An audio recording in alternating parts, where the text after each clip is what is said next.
ओम नमः शिवाय। शिव पुराण अध्याय 3। चंचुला का पाप से भय एवं संसार से वैराग्य। सूत जी बोले, शौनक जी सुनो, मैं तुम्हारे सामने गोपनीय कथा वस्तु का भी वर्णन करूंगा, क्योंकि तुम शिव भक्तों में अग्रगण्य तथा वेद वेदताओं में श्रेष्ठ हो। समुद्र के निकटवर्ती प्रदेश में एक वास्कल नामक ग्राम है, जहाँ वैदिक धर्म से विमुख महापापी द्विज निवास करते हैं। वे सब के सब बड़े दुष्ट हैं। उनका मन दूषित विषय भोगों में ही लगा रहता है। वे न देवताओं पर विश्वास करते हैं न भाग्य पर। वे सभी कुटिल वृत्ति वाले हैं, किसानी करते और भांति भांति के घातक अस्त्र शस्त्र रखते हैं। वे व्यभिचारी और खल हैं। ज्ञान वैराग्य तथा सधर्म का सेवन ही मनुष्य के लिए परम पुरुषार्थ है, किंतु वह इस बात को बिल्कुल नहीं जानते। वे सभी पशु बुद्धि वाले हैं। जहाँ के द्विज ऐसे हों, वहाँ के अन्य वर्णों के विषय में क्या कहा जा सकता है। अन्य वर्णों के लोग भी उन्हीं के भांति कुत्सित विचार रखने वाले हैं। स्वधर्म विमुख एवं खल हैं। वे सदा को कर्म में लगे रहते हैं और नित्य विषय भोगों में ही डूबे रहते हैं। वहाँ की सब स्त्रियां भी कुटिल स्वभाव की हैं, स्वेच्छाचारिणी, पाप सक्त, कुत्सित विचार वाली और व्यभिचारिणी हैं। वे सद्व्यवहार तथा सदाचार से सर्वथा शून्य हैं। इस प्रकार वहाँ दुष्टों का ही निवास है। उस वास्कल नामक ग्राम में किसी समय एक बिंदुक नामधारी ब्राह्मण रहता था। वह बड़ा अधम था, दुरात्मा और महापापी था। यद्यपि उसकी स्त्री बड़ी सुंदरी थी, तो भी वह कुमार्ग पर ही चलता था। उसकी पत्नी का नाम था चंचुला। वह सदा उत्तम धर्म में पालन में लगी रहती थी, तो भी उसे छोड़कर वह दुष्ट ब्राह्मण वेश्यागामी हो गया। इस तरह कुकर्म में लगे हुए उस बिंदुक के बहुत से वर्ष व्यतीत हो गए।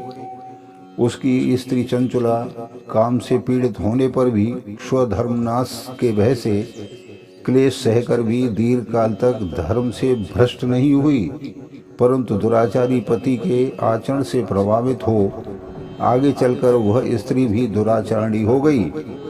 इस तरह दुराचार में डूबे हुए उन मूढ़ चित्त वाले पति पत्नी का बहुत सा समय व्यर्थ बीत गया।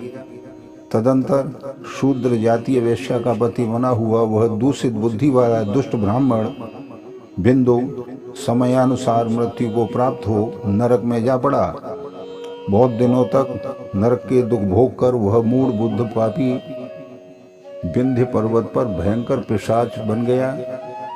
इधर उस दुराचारी पति बिंदु के मर जाने पर वह मूढ़ हृदया चंचुला बहुत समय तक पुत्रों के साथ अपने घर में ही रही। एक दिन देव योग से किसी पुण्य पर्व के आने पर वह स्त्री भाई बंधुओं के साथ गोकर्ण क्षेत्र में गई। तीर्थ यात्रियों के संग से उसने भी उस समय जाकर किसी तीर्थ के जल में स्नान किया। फिर वह साधारणतया मेला देखने की दृष्टि से बंधुजनों के साथ यत्र तत्र घूमने लगी। घूमती घामती किसी देव मंदिर में गई और वहाँ उसने एक देवज्ञ ब्राह्मण के मुख से भगवान शिव की परम पवित्र एवं मंगलकारिणी उत्तम पौराणिक कथा सुनी। कथावाचक ब्राह्मण कह रहे थे, जो स्त्रियां परपुरुषों के साथ व्यभिचार करती हैं, उनको यमराज बहुत ही कठोर दंड देते हैं। पौराणिक ब्राह्मण के मुख से यह वैराग्य बढ़ाने वाली कथा सुनकर चंचुला भय से व्याकुल हो गई और कांपने लगी। यह कथा समाप्त हुई और सुनने वाले सब लोग वहां से बाहर चले गए। तब वह भयभीत नारी एकांत में शिव पुराण की कथा वाँचने वाले उन ब्राह्मण देवता से बोली। चंचुला ने कहा, ब्राह्मण, मैं अपने धर्म को नहीं जानती थी, इसलिए मेरे द्वारा बड़ा दुराचार हुआ है। स्वामिन, मेरे ऊपर अनुपम कृपा करके आप मेरा उद्धार कीजिए। आज आपके वैराग्य रस से ओतप्रोत इस प्रवचन को सुनकर मेरा बड़ा मन कांप रहा है और मैं भय से व्याकुल हो रही हूँ और मुझे इस संसार से वैराग्य हो गया है। इस मूढ़ चित्त वाली पापनी को धिक्कार है। मैं सर्वथा निंदा के योग्य हूँ, कुत्सित विषयों में फंसी हुई हूँ और अपने धर्म से विमुख हो गई हूँ।